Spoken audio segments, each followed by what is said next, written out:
پہلا شعر جو بہت مشہور ہے اور آپ سب نے کتنی ہی مرتبہ سنا ہوگا وہ ہے نقش فریادی ہے کس کی شوخی تحریر کا، کاغذی ہے پیرہن ہر پے کرے تصویر کا۔ اب اس میں اگر تھوڑے سے مشکل الفاظ کے معنی کی بات کریں تو نقش کہتے ہیں کسی چیز کے اوپر کوئی ابھار یا کوئی صورت ایسی بنی ہوئی جو کہ پہلی نظر ہی میں دکھائی دے۔ فریادی کا مطلب ہوتا ہے اپنی بات چیخ کر چلا کر کسی کو بتانا۔ پیرہن کہتے ہیں لباس کو، اور پیکر کہتے ہیں جسم کو سمجھ لیجئے یا وجود کو سمجھ لیجئے۔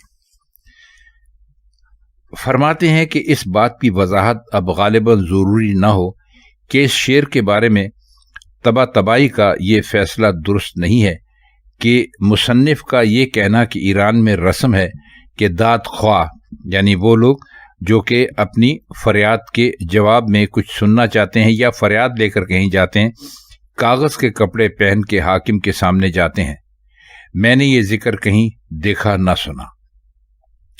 طباطبائی ایک مشہور بزرگ گزرے ہیں، انہوں نے غالب کی تفہیم کی ہے اور غالب کے بارے میں ان کی شرح کافی مشہور ہے۔ تو بہت سارے ہمارے شارحین حضرات جنہوں نے کہ پہلے غالب کی شرح کی ہے اکثر و بیشتر طباطبائی کا آپ کو حوالہ دیتے ہوئے دکھائی دیتے ہیں۔ کاغذی پیرہن پہن کر داد خواہی کے لیے جانا مشہور قدیم رسم ہے، اور اس رسم سے ملتی جلتی رسم کا سراغ قدیم روم میں بھی ملتا ہے۔ قدیم رومائی رواج کی روح سے داد خواہ یا امیدوار لوگ حاکم کے پاس سفید لباس پہن کر جایا کرتے تھے۔ حاکم یعنی بادشاہ سمجھ لیجئے۔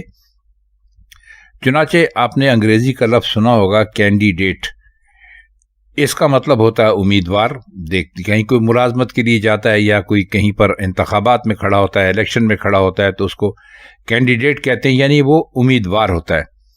اور انگریزی میں جو لفظ ہے کینڈیڈ، اس کا ویسے تو مطلب آپ دیکھتے ہیں لوگ کہتے ہیں کہ صاف گو ہے یا صاف صاف ہے، آئینے کی طرح ہے، لیکن اس کا مطلب اصل میں ہے سفید لباس پہننے والا، یعنی پھر دوبارہ گھوم پھر کر آئیے تو مطلب وہی ہے، یعنی امیدوار۔ غالب نے خود اس شعر کی تشریح کی ہے، وہ بھی ہم آپ کی خدمت میں پیش کر دیتے ہیں۔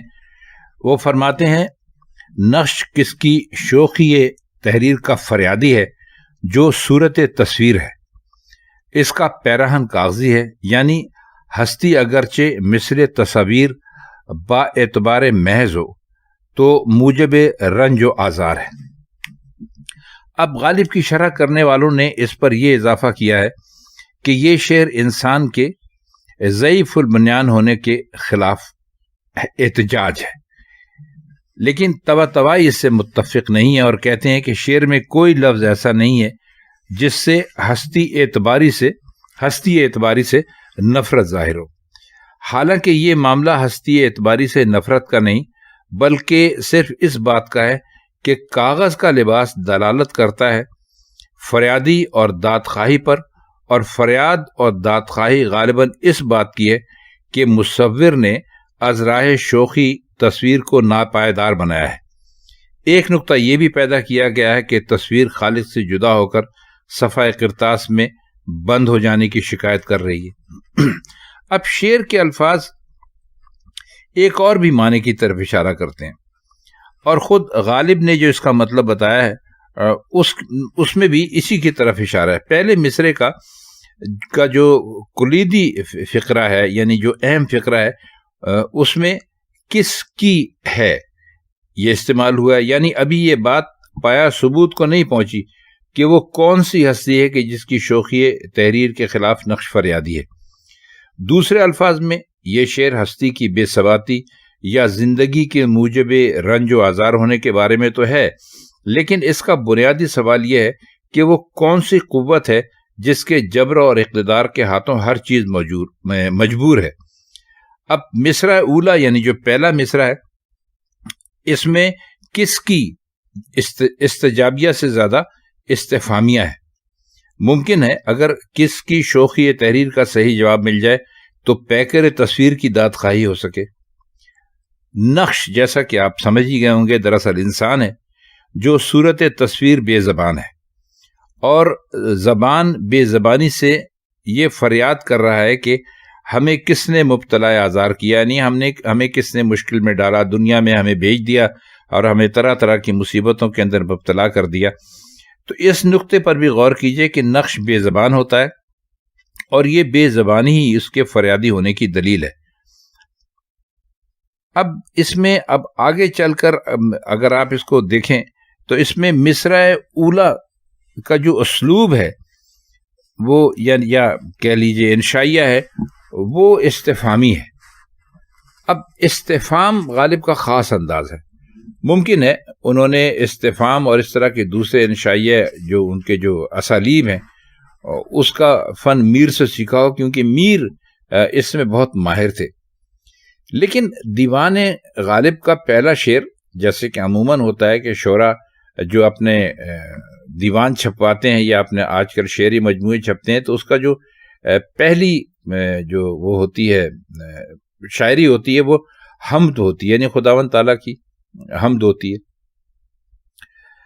تو اب لفظ شوخی دیکھ کر گمان گزرتا ہے کہ میر کا یہ شعر غالب کے ذہن میں رہا ہوگا کہ کوئی ہو محرم شوخی تیرا تو میں پوچھوں، کہ بزم عیش جہاں کیا سمجھ کے برہم کی۔ لیکن خالق کائنات کی شوخی کا مضمون اور اس پر ترا یہ کہ اس شوخی کو موضوع سوال بنانا اور ایسے شعر کو اپنے دیوان میں سب سے پہلے رکھنا، یہ اب غالب ہی کر سکتے تھے۔ اب یہ آپ یاد رکھیے کہ بیان دو طرح کے ہوتے ہیں، ایک تو ہوتا ہے خبریہ، ایک ہوتا ہے انشائیہ۔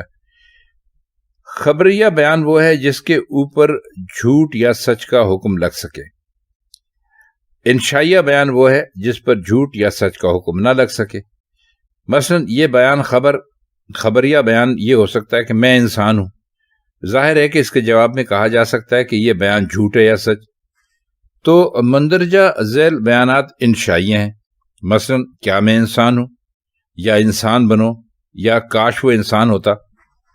ظاہر ہے کہ ان بیانات کے اوپر جھوٹ یا سچ کا حکم نہیں لگ سکتا، چونکہ انشائیہ بیان میں معنی کے امکانات کی کثرت ہوتی ہے، اس لیے انشائیہ بیان کو خبریہ بیان پر ترجیح دیتے ہیں۔